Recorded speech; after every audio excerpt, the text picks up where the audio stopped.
శుభోదయం. తెలుగు తెలుసుకుందామా ఛానల్కి స్వాగతం. నా పేరు తల్లావచ్చుల నళిని. నేను పిల్లల కోసం చెప్తున్నటువంటి వ్యాకరణ పాఠాల్లో ఇవాళ తెలుసుకోవాల్సినటువంటి విషయం సంధి అంటే ఏమిటి, సంధి ఎలా జరుగుతుంది అన్న విషయం.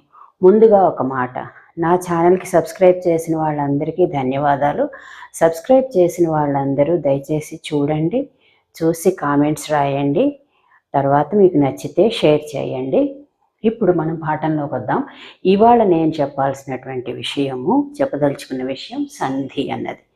సంధి అంటే ఏమిటో, తర్వాత ఏ పదాలకి సంధి జరుగుతుందో, ఎలా జరుగుతుందో అన్నది వరుసగా మనం తెలుసుకోవాలి. వ్యాకరణంలో సంధి అన్న ఈ వ్యాకరణ ప్రక్రియ చాలా ముఖ్యమైనది. ఎందువల్ల అంటే మనం ఏదైనా ఒక పద్యం చదువుతున్నప్పుడు కానీ, లేదా గ్రాంధిక భాషలో రాసినటువంటి ఒక వచన గ్రంథం చదువుతున్నప్పుడు కానీ మనకి సంధి పదాలు కొంచెం తెలియాలి. ఎందువల్లంటే ముఖ్యంగా పద్యం చదువుతున్నప్పుడు ఆ పద్యం చదవగానే మనకు అందులోని భావం కనీసం స్థూలంగా అర్థం కావాలి అంటే అందులో సంధి పదాలను విడదీసినప్పుడే మనకి తెలుస్తుంది. కాబట్టి సంధులు అన్నది వ్యాకరణంలో చాలా ముఖ్యమైనటువంటి విషయం. దాని గురించి మనం వివరంగా ఇప్పుడు మనం తెలుసుకుందాం. మొట్టమొదటగా సంధి అంటే ఏమిటి? సంధి అంటే వ్యాకరణంలో కూడిక లేదా కలయిక అని అర్థం. అంటే రెండు పదాలు కలుసుకోవడం, రెండు పదాలు కలిసి ఒక మాటగా అవడం సంధి. అది ఎలా జరుగుతుంది అంటే ఇక్కడ చూడండి ఉదాహరణలు. ఒక అచ్చుకి ఇంకొక అచ్చు వచ్చి కలిసినా సంధి జరుగుతుంది. అచ్చుకి హల్లు కలిసినా సంధి జరుగుతుంది. హల్లుకి అచ్చు కలిసినా సంధి జరుగుతుంది. హల్లు కలుసుకున్నా సంధి జరుగుతుంది. ఈ 4 విధాలుగా సంధులు జరుగుతాయి. సో మొట్టమొదట వీటన్నిటికీ ఉదాహరణ, అచ్చుకి అచ్చు కలిస్తే తన అన్నప్పుడు చివరిన అచ్చుంది, అంతాలో అచ్చుంది, కలిస్తే తనంత.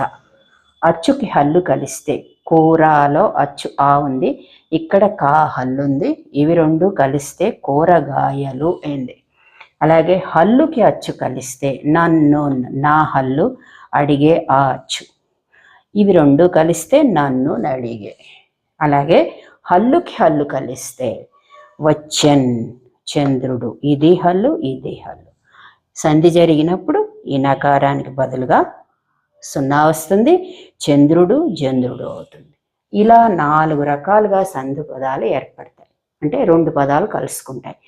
ఇప్పుడు మనం సంధి అంటే వ్యాకరణంలో ఏం చెప్పారు? పూర్వ పరస్వరములకు పరస్వరం ఏకాదేశమగుట సంధి అనబడును. ఇది సంధికి ఇచ్చినటువంటి నిర్వచనం లేదా సూత్రం. ఇందులో మనం ఇప్పుడు ప్రతి మాట తెలుసుకోవాలి.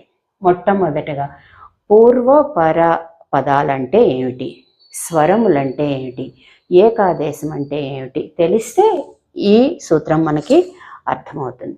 మనం సంధి జరుగుతున్నప్పుడు 2 పదాలను కలుపుతాం కదా, అందులో మొట్టమొదటి పదాన్ని పూర్వపదం అంటారు, రెండో పదాన్ని పరపదం అంటారు.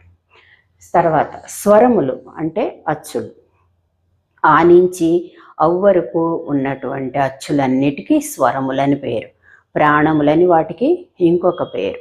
కాబట్టి స్వరములంటే అచ్చులు.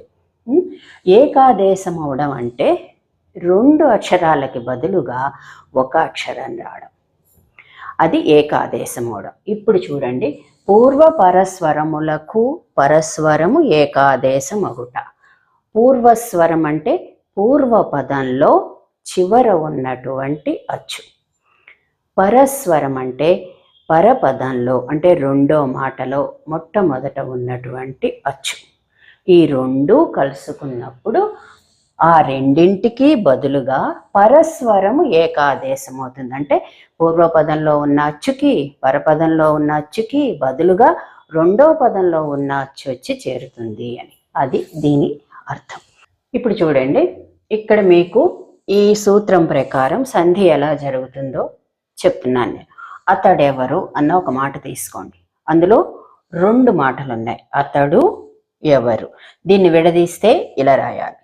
సో ఇందులో అతడు పూర్వపదం, ఎవరు పరపదం. అతడులో ఇప్పుడు పూర్వస్వరం ఏంటి, పరస్వరం ఏంటి? పూర్వస్వరం అంటే అతడు అనే పూర్వపదంలో చివర ఊలో ఉన్నటువంటి అచ్చు ఏమిటి, అది డూలో ఉన్నటువంటి అచ్చు ఊ. తర్వాత పరపదంలో రెండవ పదంలో మొదట ఉన్న అచ్చు ఏ. ఇప్పుడు ఈ రెండు పదాలు ఎలా కలుసుకుంటాయి? సంధి జరిగితే అతడులో ఉన్న ఊ పోతుంది, హల్లు మిగులుతుంది. పక్కన ఉండేటటువంటి పరస్వరం వచ్చి దీంతో కలుస్తుంది. పరపదంలో ఉండే అచ్చు వచ్చి దీంతో కలిసి అతడెవరు అవుతుంది. అర్థమైందా? ఇంకొకసారి చెప్తాను చూడండి. అతడెవరు అన్న పదంలో రెండు మాటలు ఉన్నాయి. అతడు ఎవరు, అతడు పూర్వపదం, ఎవరు పరపదం. అతడు అన్న దాంట్లో చివర ఉన్న అచ్చు డూలో ఉన్న అచ్చు ఊ, ఎవరులో మొదట ఉన్న అచ్చు ఏ. ఈ రెండింటికి బదులుగా పరస్వరం అంటే ఏ వస్తుంది. ఇప్పుడు డూలో ఊ తీసేస్తే హల్లు ఒక్కటే మిగులుతుంది, దానికి పక్కనున్న అచ్చు వచ్చి కలుస్తుంది, అతడెవరు అవుతుంది. ఇలాగా అచ్చులకి అచ్చులు కలిసినప్పుడు సంధి జరుగుతుంది. ఇప్పుడు మనం అలాంటి పదాలని మనం నిత్యం వాడుకలో చాలా మనం వాడుతూ ఉంటాం. అలాంటి వాటన్నిటికీ ఇప్పుడు మన ఉదాహరణలు ఇక్కడ కొన్ని ఇచ్చాను చూడండి. అదేమిటి, ఇదేమిటి, రామయ్య, సోమయ్య, మీరెక్కడ, వారెక్కడ, ఎక్కడున్నారు, ఏ, ఇలాంటి పదాలన్నీ కూడా మనం రోజు వాడుకలో ఉపయోగిస్తున్నటువంటి పదాలే. ఇవన్నీ సంధి పదాలే, రెండు మాటలు కలిసి ఒక మాట అయినదే. కాబట్టి ఈ మొట్టమొదట మనం తెలుసుకోవాల్సింది అచ్చులకి అచ్చులకి సంధి ఎలా జరుగుతుంది అన్నది. అందువల్ల తర్వాతి వీడియోలో మనం ఈ సంధుల్లో అచ్చులకి జరిగేటటువంటి సంధులు తెలుసుకుంటాము. అకార సంధి, ఇకార సంధి, ఉకార సంధి తెలుసుకుంటాము. ఈ వీడియో కనుక మీకు నచ్చినట్లయితే మీ మిత్రులతోటి షేర్ చేయండి, నా ఛానల్కి సబ్స్క్రైబ్ చేయండి.